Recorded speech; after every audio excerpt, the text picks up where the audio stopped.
الحمدللہ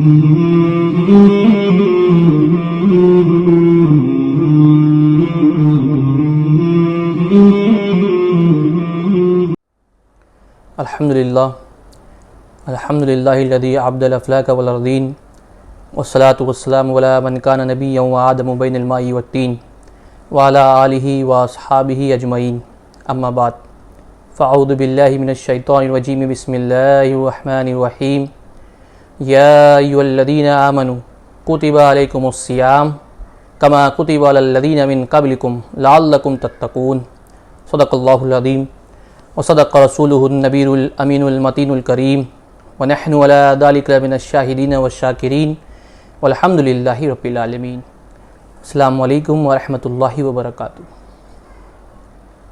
یہ ہماری خوش نصیبی ہے کہ اللہ تبارک و تعالیٰ نے ہماری زندگی میں پھر یہ مبارک مہینہ عطا فرمایا ہے۔ ماہ سیام رمضان المبارک کی آمد ہے۔ اس ماہ سیام کا استقبال تقوی سے، اشتیاق سے، محبت سے کیا جائے۔ جنت تو جنت ہے، لیکن پورے 11 ماہ جنت کی آرائش و زیبائش ہوتی رہتی ہے، صرف ماہ سیام کے استقبال کے لیے۔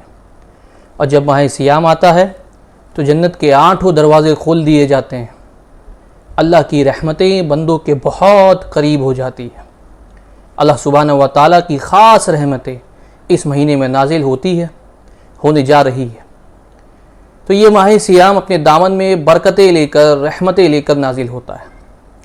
اللہ تبارک و تعالیٰ قرآن مقدس میں ارشاد فرماتا ہے، یا ایھا الذین آمنوا کتب علیکم الصیام، اے ایمان والو تم پر روزہ فرض کیا گیا، کما کتب علی الذین من قبلکم، جس طرح تم سے پہلے لوگوں پر فرض کیا گیا تھا، لعلکم تتقون، تاکہ تم پرہیزگار ہو جاؤ، متقی ہو جاؤ، اللہ سے ڈرنے والے بن جاؤ، اپنی زندگی کو اللہ اور اس کے رسول کے احکامات پر عمل کرنے والے بن جاؤ۔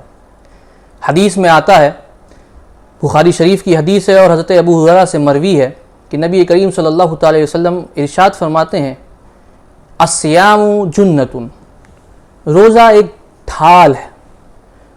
تو سوال آتا ہے کہ روزہ کس چیز سے ڈھال ہے؟ تو روزہ ایسے بڑے گناہوں سے انسان کو محفوظ کرتا ہے جو بڑے گناہ انسان کو دوزخ میں داخل کرنے کا باعث ہو جاتے ہیں۔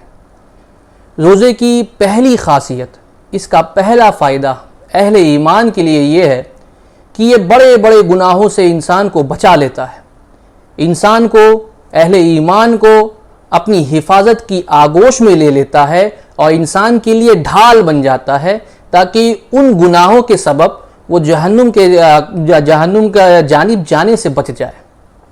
آگے اس حدیث میں آتا ہے، حضور فرماتے ہیں، والذی نفسی بیدہ لخلوف فم الصائم اطیب عند اللہ من ریح المسک۔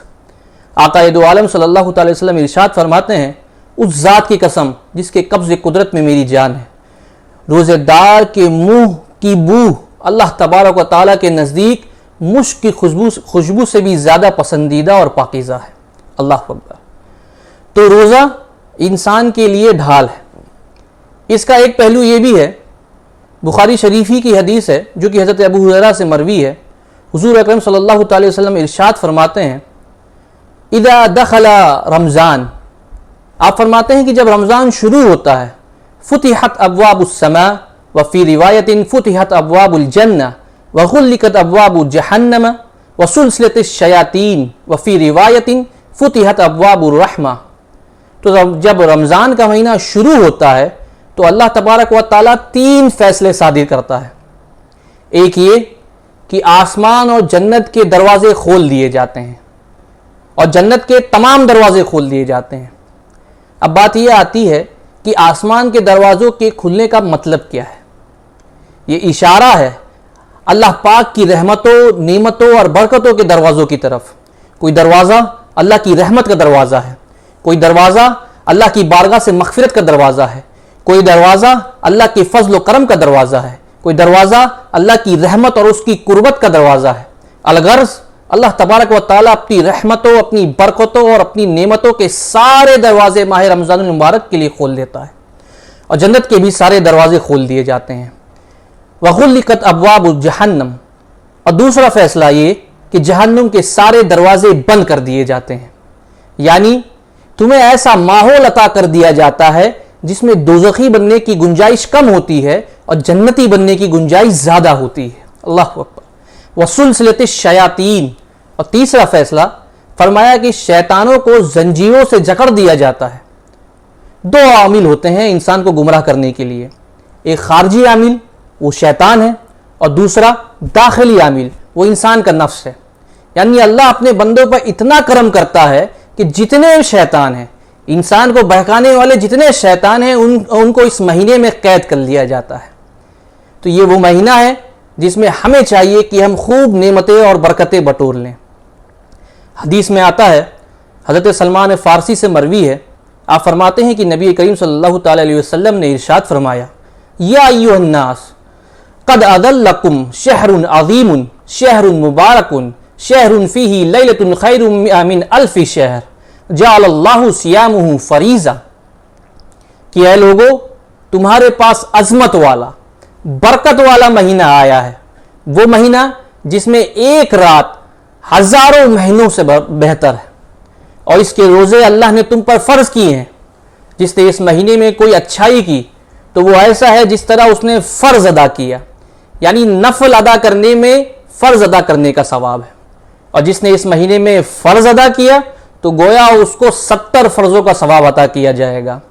آقا کریم صلی اللہ تعالی وسلم ارشاد فرماتے ہیں، ہوا شہر الصبر والصبر ثوابہ الجنہ وشہر یزاد فیہ رزق المومن من فطر فیہ صائما کان لہ مغفرۃ لذنوبہ وعتق رقبۃ من النار، کہ یہ صبر کا مہینہ ہے اور صبر کا ثواب سیدھا سیدھا جنت ہے۔ اللہ اکبر۔ اور یہ ایسا بابرکت مہینہ ہے جس میں مومن کا رزق بڑھ جاتا ہے۔ جس نے اس مہینے میں روزے دار کو افطار کروایا، اللہ تعالیٰ اس کے گناہوں کو معاف فرما دیتا ہے اور اس کی گردن کو جہنم کی آگ سے آزاد کر دیتا ہے۔ حضرت سلمان فارسی عرض کرتے ہیں کہ حضور، ہم میں سے تو ہر ایک شخص یہ استطاعت نہیں رکھتا ہے کہ ہم روزے داروں کو افطار کرا سکیں۔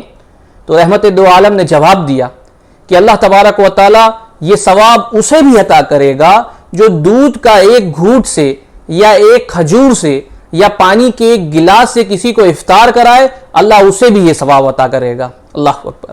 رحمت دو عالم صلی اللہ تعالی وسلم ارشاد فرماتے ہیں، ہوا شہر اولہ رحمت واوسطہ مغفرۃ وآخرہ عتق من النار، کہ یہ وہ مہینہ ہے جس کا پہلا حصہ یعنی پہلا عشر رحمت ہے، اور دوسرا حصہ یعنی دوسرا عشر مغفرت ہے، اور آخری حصہ جہنم سے آزادی ہے۔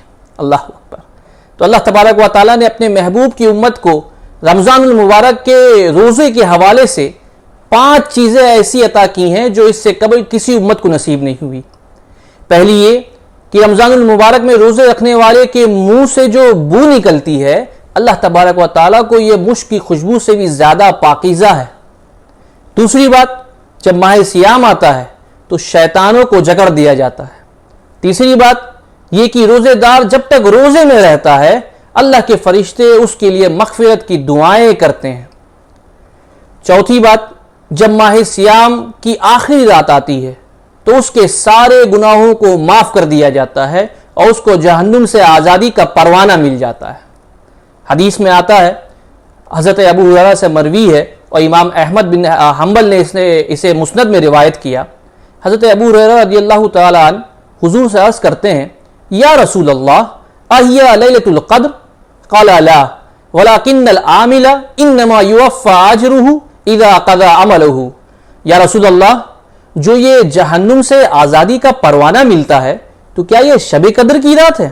تو نبی کریم صلی اللہ علیہ وسلم ارشاد فرماتے ہیں کہ نہیں، بلکہ جب مزدور اپنی مزدوری مکمل کرتا ہے تب اس کو اس کے مالک اس کے اجر کا ثواب عطا کر دیتا ہے۔ یعنی جو شب قدر کی برکتیں اس کو حاصل ہوتی ہے یہ اس کے علاوہ ہے۔ اللہ اکبر۔ اور 5ویں بات یہ کہ جنت کو پورے 11 مہینے تک رمضان المبارک کے لیے آراستہ کیا جاتا ہے۔ انسان کا ہر ایک عمل اس کے لیے ہے، لیکن روزہ ایک ایسا عمل ہے جو وہ اللہ تبارک و تعالیٰ کے لیے کرتا ہے اور اللہ ہی اس کو اس کی جزا دے گا۔ میں اپنی بات کو یہیں پہ مکمل کرتا ہوں۔ وآخر دعوانا ان الحمد للہ رب العالمین۔ السلام علیکم۔